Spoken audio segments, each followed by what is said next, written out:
Fala galera, tudo bom? Pessoal, eu não sei se vocês viram, mas acho que foi semana passada, o Fantástico fez uma reportagem sobre o consumo de proteínas.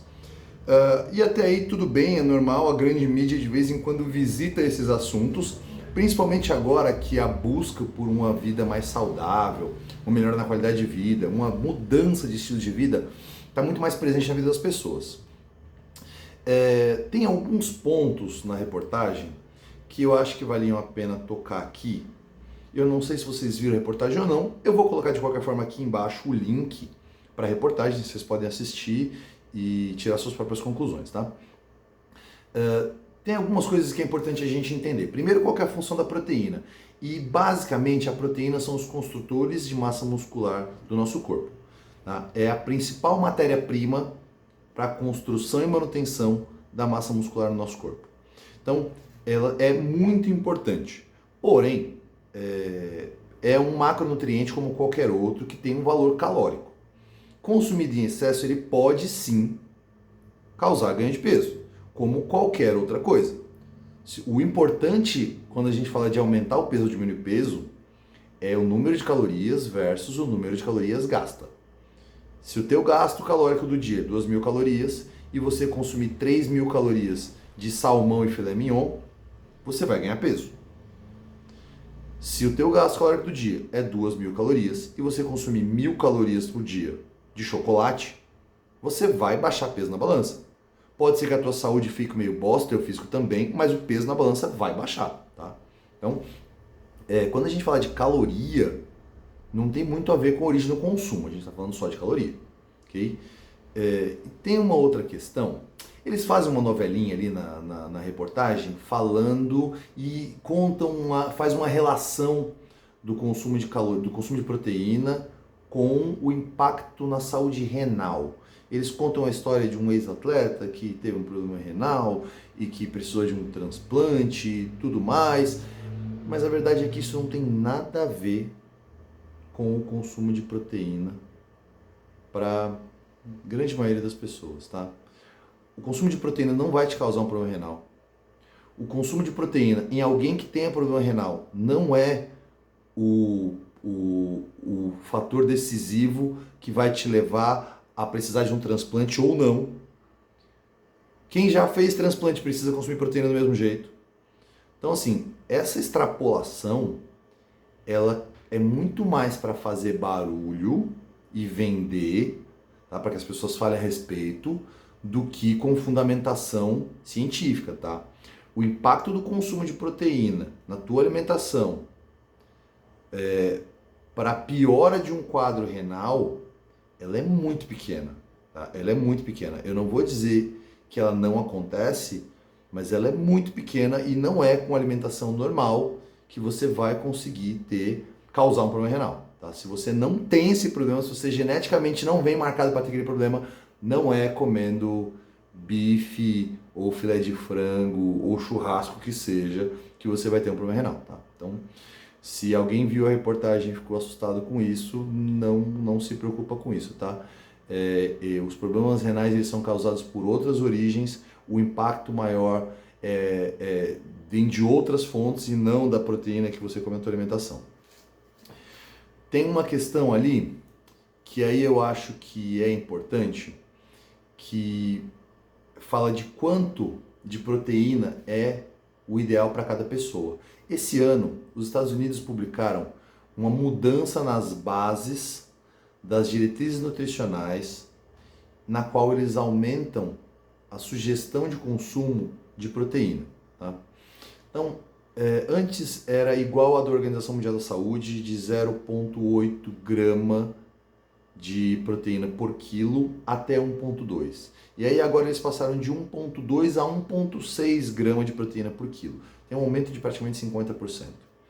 O que, na minha opinião, e baseado naquilo que eu conheço e que eu tenho estudado, está muito mais alinhado com a necessidade real das pessoas. Até tem uma partezinha interessante, achei engraçado na reportagem, que eles dizem, tem uma nutróloga da USP, acho, ou nutricionista da USP, não me recordo, que ela fala o seguinte, 0,8 a 1,2 é ótimo, mas algumas pessoas precisam de mais. Se você for idoso, precisa de mais. Se você quiser emagrecer, você precisa de mais. Se você quiser ganhar massa muscular, você precisa de mais. Ou seja, para quase todo mundo precisa de mais, né? E o que eu diria realmente para quase todo mundo vai precisar de mais do que 1,2 grama por quilo. Principalmente quando a gente pensa no idoso, tá? O idoso precisa de matéria-prima para síntese proteica em maior abundância e frequentemente o idoso consome pouca proteína. Ele tem mais dificuldade com a mastigação e ele tem mais dificuldade com a digestão. E aí a proteína demora mais para digerir, ele acaba consumindo menos proteína e com isso ele perde massa muscular mais rápido, porque ele já tem uma perda de massa muscular acentuada, ele normalmente já não tem tanta atividade física com intensidade que promova o ganho de massa muscular, então a tendência é só ir perdendo. E aí precisa ficar atento com isso. Então assim, hoje, para a maior parte da população, 1,2 a 1,6 vai mais ou menos atender, tá? Algumas pessoas vão fazer uso de um pouco mais do que isso, outras pessoas podem até funcionar bem com um pouco menos do que isso. Mas essa diretriz 1,2 a 1,6 eu acho bem ajustada para a maioria das pessoas. E aqui, galera, tem o ponto-chave que eu decidi gravar esse vídeo. Eles fazem uma afirmação que é: o corpo tem capacidade de absorver de 25 a 30 gramas de proteína por refeição. O que significa que, se eu consumir mais do que 30 gramas de proteína por refeição, eu não vou absorver esse macronutriente, eu vou perder isso. Ele poderia ir para a gordura, ou ele poderia sair na urina, ou o que quer que fosse. E o grande ponto é que isso não é verdade. Tá? Existiu esse mito, tá? Durante muito tempo. Muito tempo a gente achou que tinha um limite e esse mito se criou por conta de um estudo que fez calculando até 25 gramas e aí absorvia 25 gramas. Então, como estudaram até 25 gramas, eles entenderam que 25 era o limite. Recentemente, acho que foi no final do ano passado, saiu um estudo testando essa teoria, no qual eles pedem para uma pessoa, depois do treino, consumir 100 gramas de proteína. E não é do alimento, tá? É do macronutriente. Então, em 100 gramas de frango, eu tenho mais ou menos 23 gramas, 23 a 25 gramas de proteína. Eles fizeram essa pessoa consumir 100 gramas de proteína. E essa proteína estava marcada com um isótopo que você consegue acompanhar a proteína dentro do teu corpo para entender se ela é excretada ou se ela é absorvida. E para a surpresa geral da nação, e para a tristeza da reportagem da Globo, 100% das 100 gramas foi absorvido. Claro, ele tem uma janela diferente, né? Tem um pico maior, depois ele tem um decaimento, depois ele tem uma cauda mais longa, mas o fato é que não foi desperdiçado. Então, essa história de que se eu comer 40 gramas de proteína numa refeição, eu estou perdendo, não dá. Não dá. Tá? É verdade que você vai ter uma curva mais longa de absorção. Você tem um pico plasmático maior, você tem uma absorção maior no começo e depois ela vai mais longa, mas você vai acabar absorvendo. O que é interessante se você pensar o seguinte: algumas pessoas conseguem fazer uma grande refeição no dia e as outras refeições são muito restritas. Tá? Uma pessoa que, por exemplo, trabalhe num ambiente inóspito, que ela não consegue sair e comer, ela faz uma refeição antes e depois ela tem uma rotina muito corrida, muito apertada e não consegue sair para comer. Tá? Essa pessoa poderia fazer uso de uma quantidade de proteína bem alta nessa refeição e as outras refeições que ela consegue fazer durante o dia, aí, compondo outros macronutrientes e ainda assim ter uma dieta equilibrada. Tá? Então, isso traz para a gente uma janela maior para como utilizar. É claro que a gente nunca teve tanta informação. E pelo fato de ter muita informação, a gente não sabe o que comer. Tá? Então, cada vez mais se precisa de orientação para entender o que se deveria fazer, porque a gente tem opção demais. E a gente vê toda hora tudo falando que tem lá um monte de proteína aqui, um monte de proteína ali, e isso às vezes nos engana. E eu acho que essa talvez seja a razão da reportagem, tá? Como tudo agora diz que tem proteína, às vezes a gente acha que tudo que está escrito tem mais proteína é melhor do que o que não tem. O que não é verdade também, tá, galera? O importante aqui é você fechar a tua conta, e essa conta é muito individual.